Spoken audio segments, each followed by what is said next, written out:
Good afternoon, everyone. Welcome to another episode of Spilling Tea. I'm your host, Tiffany Daniels, and we will be getting to the JRC here in a moment. But first, as per usual, the usual disclaimers.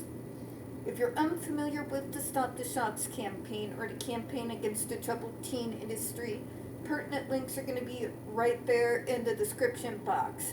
Please take note in particular to Autistic Hoya's massive archive, everything regards to the Judge Rotenberg Educational Center, the multiple court case transcripts that go all the way back to when the JRC was the Behavioral Research Institute and got banned out of California back in the 1970s.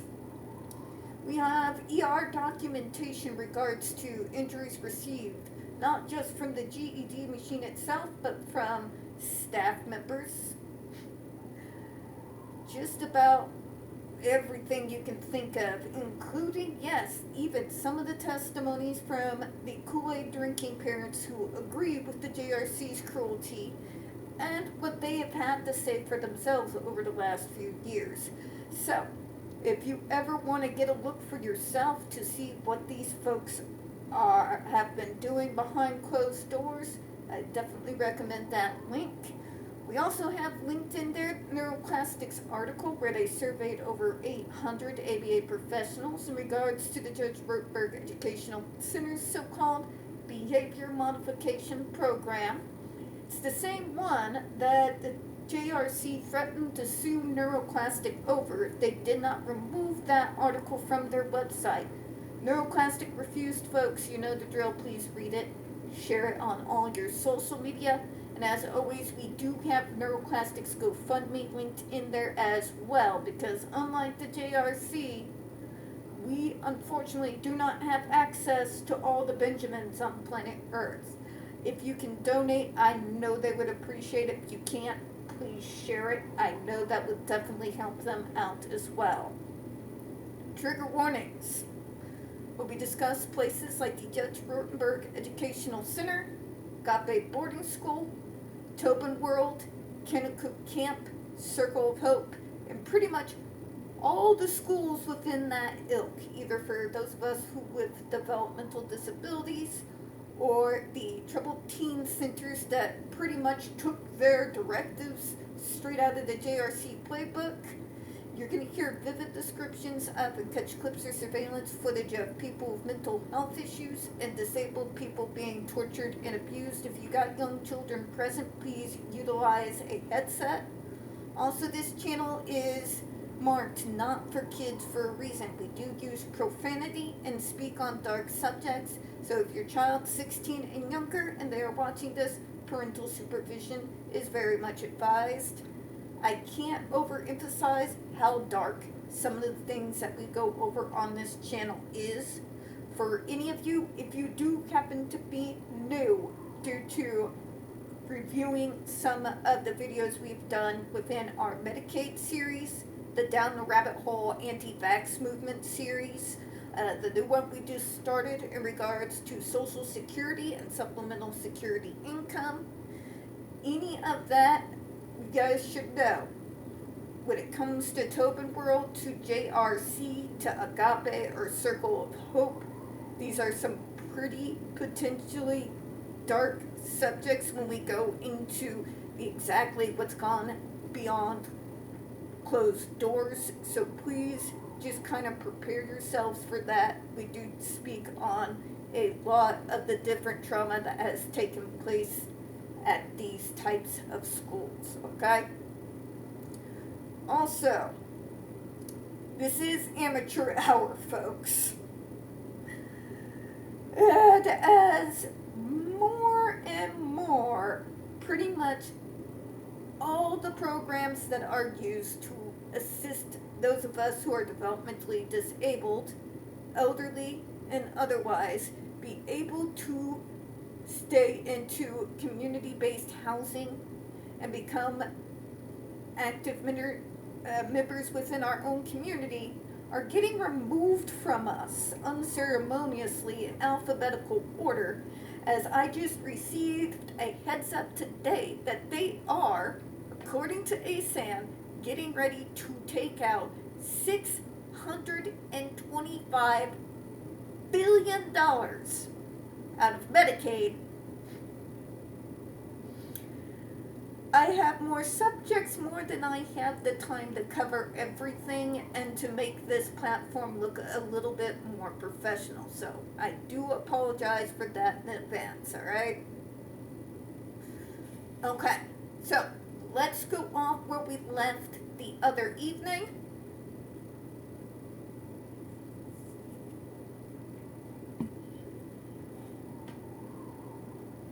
Now, we left off with the JRC using their usual line of every other possible therapy has been used, and pointed out, once again, how exactly that is a complete and utter lie.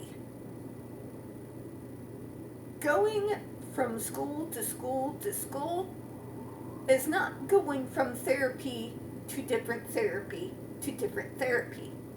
A lot of these residential schools all kind of act off of similar types of schooling techniques. They have similar programs. Different therapy is in a whole entire different kind of animal.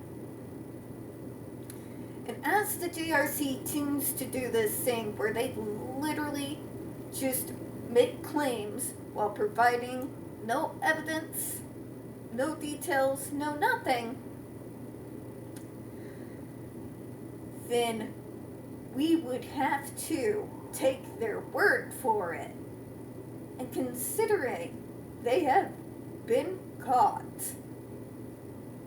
either A, making excuses for not handing over evidence that has been ordered from court for them to bring in, or the times where they have actively told employees to destroy video surveillance footage that had been requested by court order in regards to a case. You have to forgive me if I can't just go off of brow, trust me. Right? Yeah. So no, JRC, nobody's saying that there's a subpopulation that doesn't exist that is more resistant to treatment. I have explained how as rational, sane individuals who also work in this field tend to handle those types of cases. Okay? What the FDA was commenting on, which is what we did the video on last night, is the fact that the JRC has left out so many steps within the process of getting kids integrated into the service system that we have no way to determine whether or not these kids are actually refractory or if the JRC is just saying they are refractory.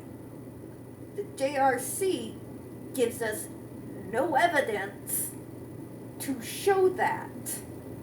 They provide no evidence that any full functional behavioral assessment had actually been done before the kid entered into their program. So no, JRC, we don't trust you. We don't give in to just trust me, bruh. They're refractory. They've tried everything. You gotta trust us. The fuck we do. I trust evidence. Okay? People lie. People have confirmation bias, and many folks will do whatever is necessary, especially in this economy, to protect their wallets. Hard, cold evidence does not lie. So please stop with the nonsense. Nobody's buying the line that everything else has been tried. We have demonstrated on numerous times in numerous different ways on on this channel here how that is actually not the case at all.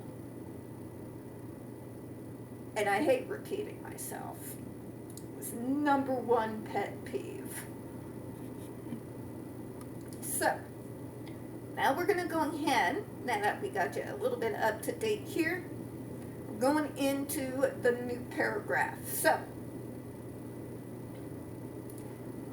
given the nature of the dispute, the need to, oh no, we went over that part too. Let me go ahead and skip through real quick. But I do want to go ahead and say this. We don't care that this device was approved by the Massachusetts courts. Karen, judges go to law school, not medical school. The professionals that they lean on when they make those decisions are the ones that are hand-picked and receive their paychecks from yourselves. Which means their opinions in regards to this device and its so-called success is entirely based on what you all are telling the judges, JRC. Those of us who have brought up the case against this device are not operating in the same way. We are providing actual evidence in regards to the injuries, very serious ones, that have already been caused by said device, with actual receipts to back it up. So please stop shoving what the Massachusetts court says in our faces. It's annoying, and it is entirely irrelevant to the subject at hand. Okay?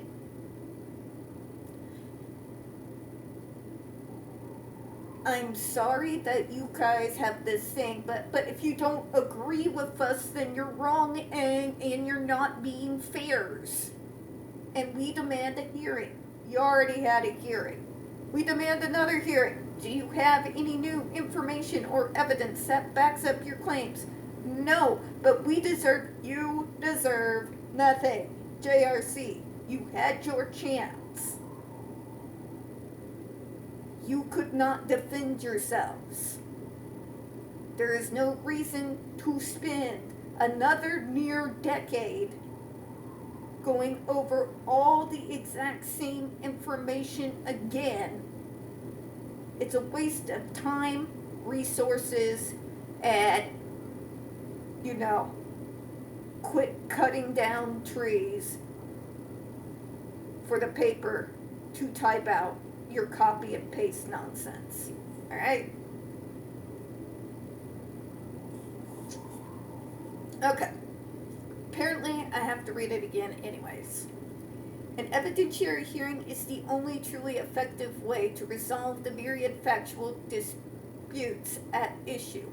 All of the factors indicated in the Matthews versus Eldridge are relevant here and strongly dictate a live evidentiary hearing. Private interest affected by governmental action, the probable value of additional procedural safeguards, and the government's interest in the existing procedure. For the love of God, you have already had your hearing. You had 2 years initially, the same 2 years that our side was given, to provide the facts and prove the case that the GED device is a safe, non-intrusive miracle device that helps take away self-injurious and aggressive behaviors. within that 2-year frame, you provided outdated studies that literally had to do with the measuring of the success of adversive therapies as a whole.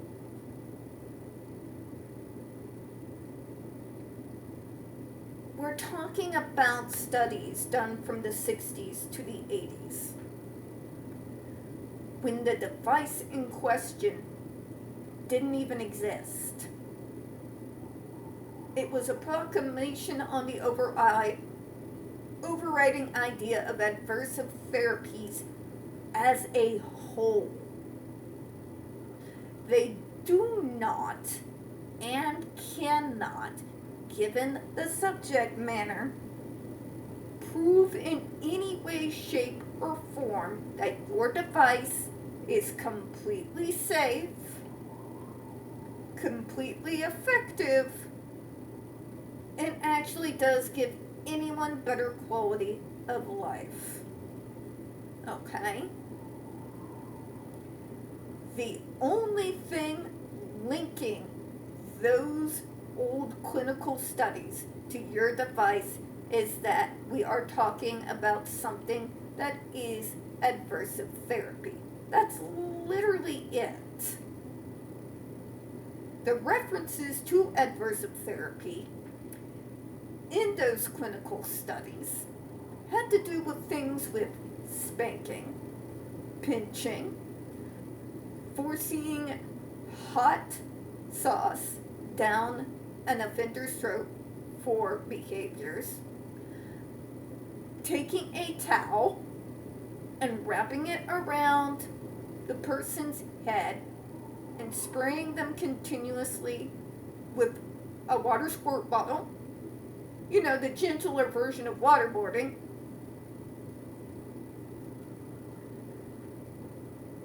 Yeah. So that means, in regards to the device at hand, those studies are completely irrelevant. Which is why they pulled no weight in the original hearings.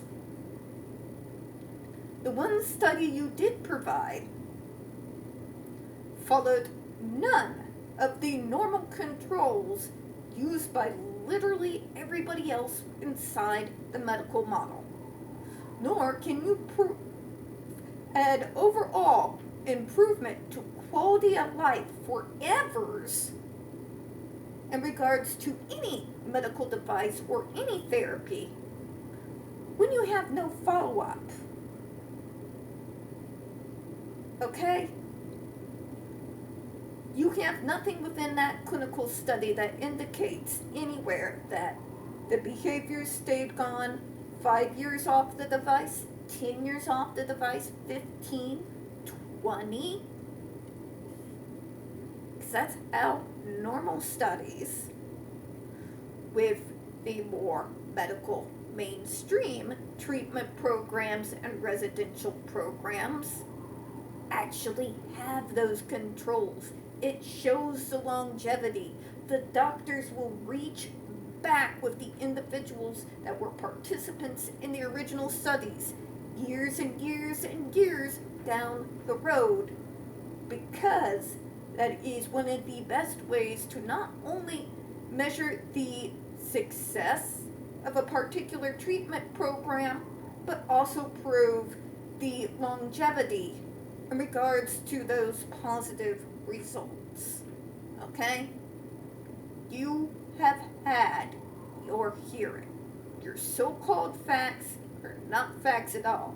I'm not sure what to call them, but evidence in regards to your device being safe, they certainly are not. Alright? But we have safeguards. No, you don't, JRC. You think that it's okay to shock someone for standing up for longer than 3 seconds.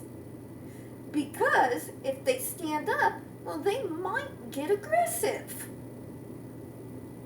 If we used your argumentation in regards to how you handle so-called behaviors that haven't even happened yet, you could technically use for justification to shock me the fact that I got up, swung my legs over my bed and onto the floor, and got up. Because that could be a start of me getting up and going to punch someone in the face, or getting up to go to the bathroom and brush my teeth. Right?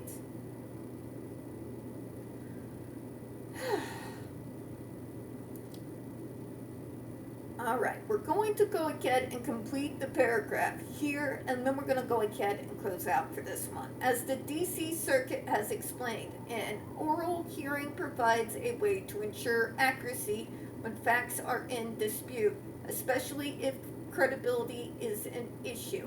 The only one whose credibility is a concern, JRC, is you. You are the ones with the credibility problems. You are the ones with the just trust me, bro, and random throwing at studies, and then getting mad when it's not good enough. Everybody else came packing receipts. Real receipts. You came with a third grade science experiment about the quality of a D+ if a teacher was feeling generous and feeling sorry for you, and completely irrelevant clinical studies that have nothing to do with the subject matter at hand.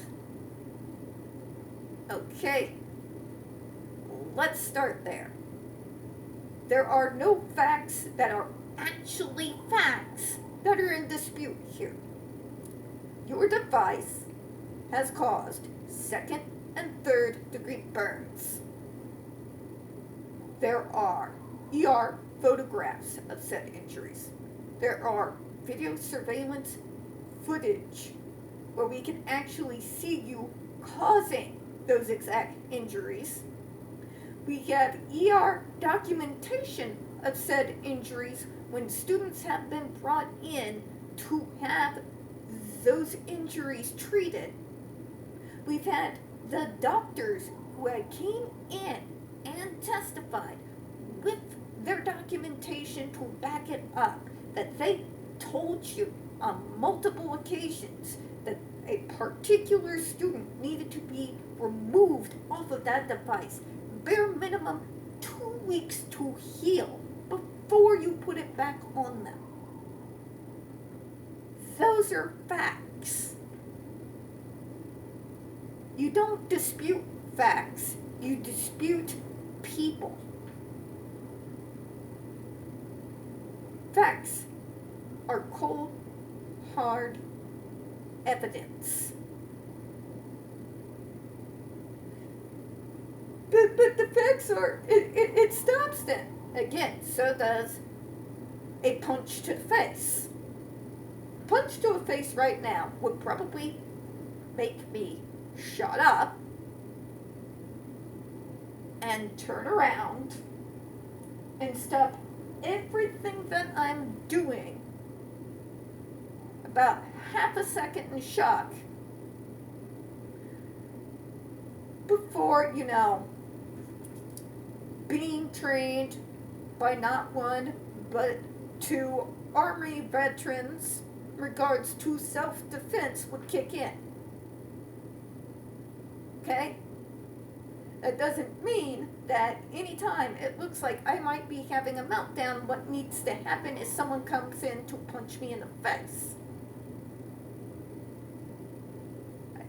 Like, what is there to dispute there? Seriously, explain it to me like I'm 3. Not even like I'm 5. Explain it to me like I am 3 years old. Because otherwise that makes no coherent sense. The Supreme Court has recognized time and again the importance of cross-examination, in particular particular in the face of potential deprivation of liberty or property. Oh, for the love of God. You're depriving them of liberty because you want to take them off a human shock collar. Do you all even hear yourselves? Do you? Do you actually hear yourselves? How does taking me off a torture device deprive me of liberty?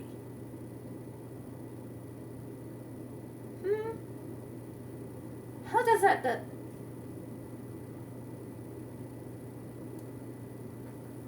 or property?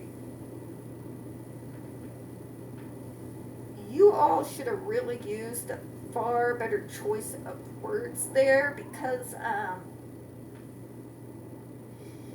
you realize with that particular wording that it sounds like you are calling your students your property that you're getting ready to be deprived of, right? Right? You all seriously need to start having editors read stuff before you send it out, because, wow.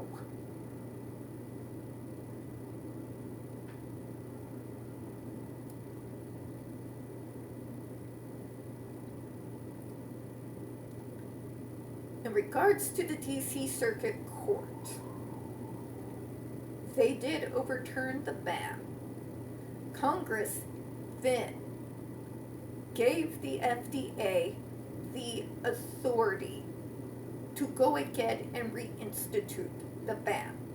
The only reason why we are all still here is because the FDA, for the sake of transparency, decided to open up the comments again, when in actuality they had the authority just to go ahead and push it through, regardless of whether you, JRC, like it or not.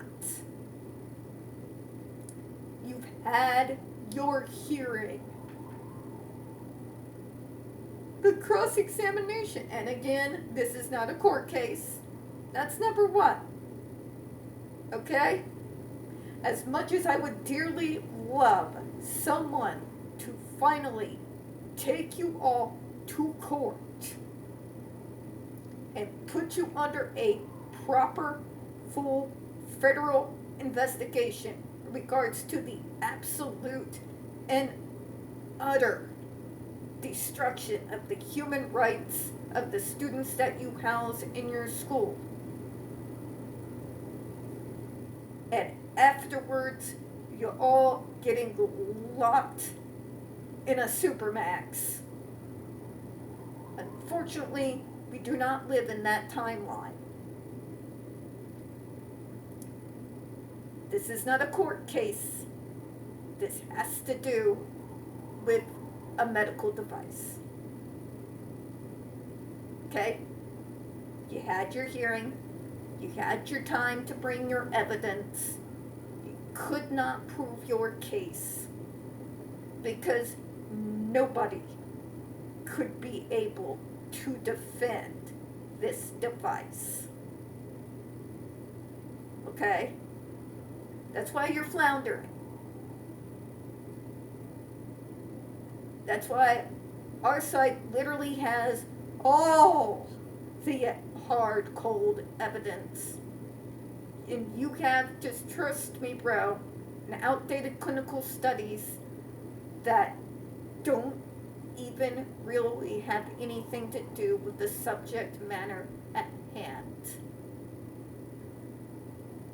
And unfortunately, folks, we're still on page 32 of this never-ending comment that the JRC has left for those poor members of the FDA panel. But for the very least, we're going to go ahead and close out for now. We don't get very many views on this channel. The few we do get do tend to get removed from time to time. So folks, If you could, we would very much appreciate it if you would please hit the like button, hit subscribe, and please, folks, don't forget to go ahead and hit the comments. I do appreciate your time today. As always, folks, we here at Spilling Tea hope you have a good one. I have one more set on the climber I get to do before I get to rest today. So, folks, these are we who are about to die. Salute you. I will see you all tomorrow. Bye-bye.